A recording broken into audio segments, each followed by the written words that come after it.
These street battles being fought at different locations around the square.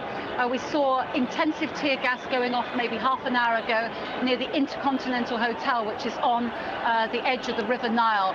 Obviously, this battleground that you've been witnessing here, again, we're watching the pro-government demonstrators charging forward towards those trucks that they've been using as a front line. But the actual centre of the square is still with the protesters. So the actual centre of Tahrir Square is still in the hands of anti-government demonstrators, you tell us. So the people we're seeing right now on the left-hand side of our screen, right next to the Egypt Museum, are pro-government supporters, if I understand you correctly. And if you look carefully, closely, on top of one of those buildings is what looks like a soldier standing and watching these crowds confront each other. He's on top of the museum building there. Jackie, you know, what is the army doing? Where are they? Indeed, in the way that the army was standing by and policing, or if you like, facilitating the peaceful demonstrations of the past few days, the army now seems to be standing by and facilitating these violent clashes. Apart from a bit of tear gas that was fired just by the museum, where there was this front line, and also over towards the Intercontinental Hotel, we think in the general vicinity of the American Embassy, the army, by and large, is observing from a distance, observing from the helicopter. The helicopter continues to circle round and round the square, but one gets the impression that the army is just kind of standing back and letting the two sides fight it out, which obviously does pose many questions about the position of the army. Up until now, there'd been this feeling that the army was a neutral force. Indeed, the anti-government demonstrators welcomed the army onto the streets, and they saw the army as being with the people. The army stated quite clearly 48 hours ago that it would not use force against the people, but it's standing by and letting the pro-government people perpetrate force. So the army just seems to be standing by and just letting it happen while people are getting injured, and by all accounts, some people getting killed as well. Thank you very much, Jackie. We'll be back with you in just a few minutes. Right now, let's speak to one of our other correspondents who's got a different vantage point. She's near Tahrir Square, very near Tahrir Square. Tell me, what are you seeing right now as we speak? What are you hearing?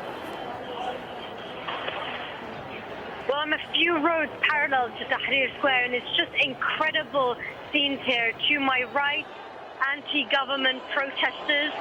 To my left, hundreds of pro-Mubarak supporters. It's just a very tense standoff. People are throwing rocks at each other.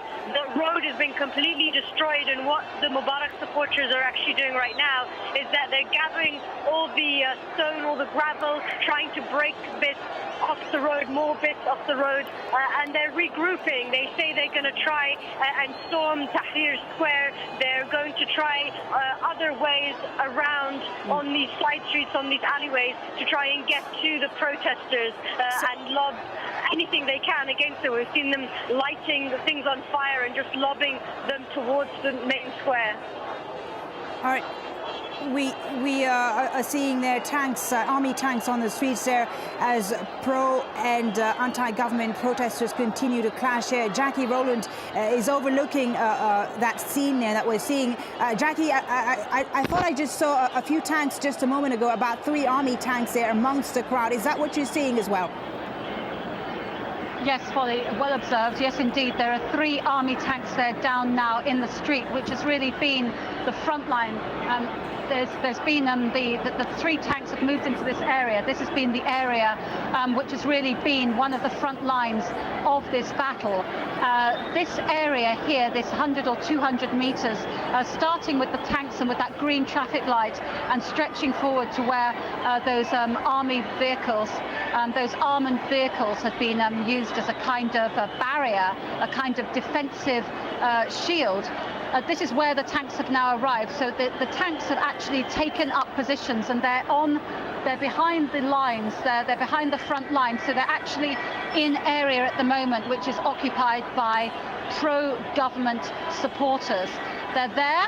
And we can see that some of the demonstrators are approaching the tanks carrying flags. It seems that everyone wants to claim that the army is on their side. Certainly the anti-government demonstrators had welcomed the army, and now we can see the tanks close to pro-government demonstrators. At the moment just standing there, sending a message with their presence, but not actually intervening in any practical way yet. Shireen, let's go back to our correspondent on the ground there near Tahrir Square. I understand that you were with the pro-Mubarak supporters earlier. What exactly is their end game right now? What's the objective? Is taking control of Tahrir Square the end game? Yeah, well, I was alongside them as they were trying to, yes, storm Tahrir Square. That's what they were saying their aim was. But what happened was there was a cordon that was put up by the protesters, the anti-government protesters, to protect against that. And I can tell you there was such anger, frustration, really emphatic language being used by these Mubarak supporters. It was very much like they were going looking for a fight, and you could see the temperature rising as they got closer. And then as we got closer to that cordon, we suddenly found these rocks flying from all directions, and there was a terrible stampede where I can only imagine how many people got caught up in that and were badly injured. So yeah, it was a really difficult situation a few hours ago when it first started. But what they were chanting was two things. They wanted to show their support to Mubarak. They were saying basically the opposite to what we have been hearing the last few days from those in Tahrir Square. They were saying that the protesters must go, Mubarak must stay. And their other message that was very clear was against Al Jazeera, the channel, who they kept saying was biased and inflammatory. So those were their two messages, very clear. They had placards and boards saying those two slogans, and they were marching ahead to Tahrir Square with the express aim of a confrontation.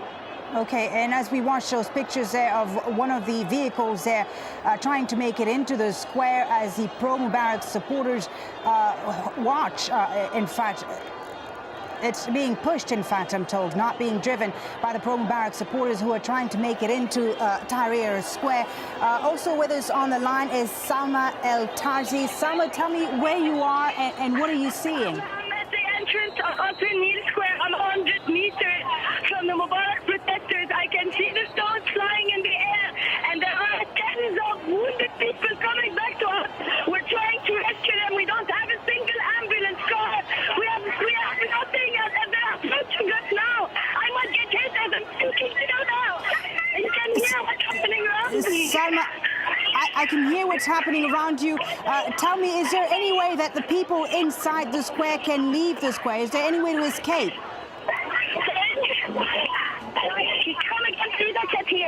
I was just asking you what the situation inside the square was. Are people able to leave it at all? Some people are scared.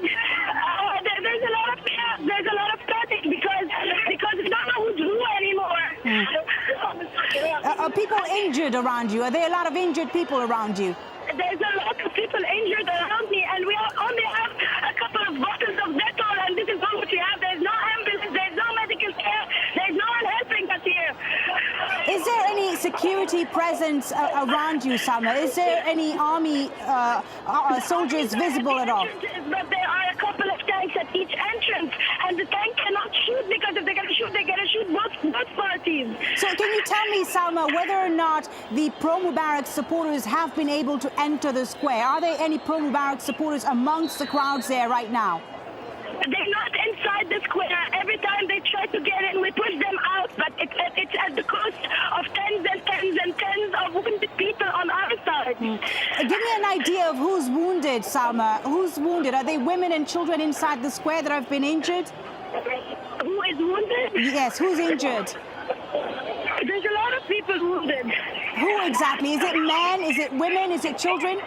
No, it's men. We distributed ourselves. The men are at the entrances trying to protect us, and the women are in the middle chanting that we are peaceful, that this is a peaceful demonstration, that we do not violence.